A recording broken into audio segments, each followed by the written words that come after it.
High বন্ধুরা, সবাই কেমন আছো? আশা করি সবাই খুব ভালো আছো। আমিও খুব ভালো আছি। তো আজকে আমি একটা একটা রেসিপি নিয়ে চলে এসেছি তোমাদের সাথে। তো আজ আমি বানাবো, সবাই অনেক রকম পরোটা খেয়েছো, তো আমি জানি না, আজকে আমি প্রথমবার বানাবো সবজি পরোটা। কেমন হবে জানি না। তো চলো তোমাদের সাথে শেয়ার করবো যে আমি সবজি পরোটা কিরকম ভাবে বানাচ্ছি। তো চলো। এই ময়দাটার একটা ডুয়ো তৈরি করে নিয়েছি। এতে আমি দিয়েছি চিনি, নুন, সাদা তেল ও উষ্ণ গরম জল দিয়ে ময়দাটাকে মাখিয়ে ভালো করে ডুয়ো তৈরি করে নিয়েছি। এটাকে এখন রেখে দেবো 15 মিনিটের মতো চাপা দিয়ে, যাতে এটা একটু সফট হয়। সবজিগুলোকে সব কেটে নিয়েছি। এখানে আছে যেমন দেখো, পেঁয়াজ কুচি, কাঁচা লঙ্কা কুচি, টমেটো কুচি, এটা আছে গন্ধ পাতা, আবার কেউ বলে ধনে পাতা, ধরো দু রকম নাম একই। আর এটা আছে গাজর কুচি। প্রেশার কুকারে আলুগুলো আগে থাকতে সেদ্ধ করে নিয়েছিলাম। এবারে তো মেন কাজে চলে যায়।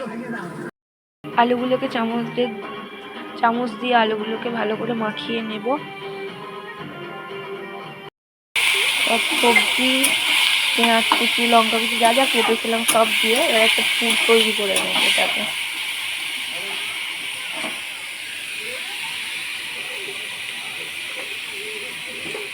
পুর কমপ্লিট। এবারে ময়দার গোলাতে এগুলোকে দিয়ে এবারে আস্তে আস্তে সব ভেজে নেব,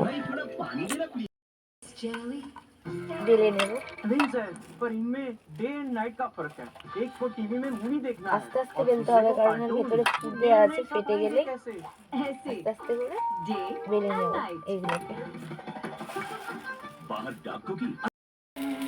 চাটু গরম হয়ে যেতে পরোটাগুলো আমি দিয়ে দিয়েছি, দিয়ে আস্তে আস্তে সব ভেজে নেব। বেশি উল্টোবো না, ও পিঠটা হয়ে গেলে এই পিঠটা উল্টে দেবো, যেমন দেখো, হ্যাঁ এইরকম টাইপের। গরম গরম সাদা আলুর তরকারির সাথে গরম গরম সবজি পরোটা একেবারে জাস্ট জমে যাবে।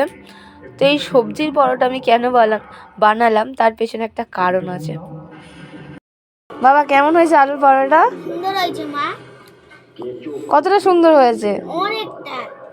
এই আলুর পরোটা, যে সবজিগুলো না, এগুলো দারুণ হয়েছে, একদম ফাটাফাটি। ঠিক আছে, খাও। কারণ হচ্ছে সকালবেলা আমার হাজবেন্ড এখন মুড়ির চাট করার জন্য পেঁয়াজ কুচি, লঙ্কা কুচি, গাজর কুচি, টমেটো কুচি কুচিয়েছিল। তো একটা আমাদের মধ্যে মানে দুজনের ভেতরে একটু রাগারাগি হয়েছিল বলে সে সেইগুলো খেয়ে যায়নি, রেখে গিয়েছিল। তো আমি ভাবলাম এগুলো নিয়ে ফেলে দেবো, তো কাজেই লাগিয়ে দিই। যেহেতু বড়মশাই খুব রেগে আছে, তা বড়মশাইয়ের জন্য ভাবলাম একটা চমৎকার একটা রেসিপি বানিয়ে নিই। তো তার কোঁচানো সবজি দিয়েই আমি গরম গরম সবজি পরোটা বানিয়ে নিলাম। বড়মশাই এলে বড়মশাই রাগ তো ভাঙাতে হবে। কে কে আমার মতো বড়দের রাগ ভাঙাও, প্লিজ কমেন্ট করে জানিও। টাটা। ভিডিওটা এই পর্যন্ত। ভালো লাগলে লাইক, কমেন্ট, শেয়ার করতে ভুলবে না। টাটা।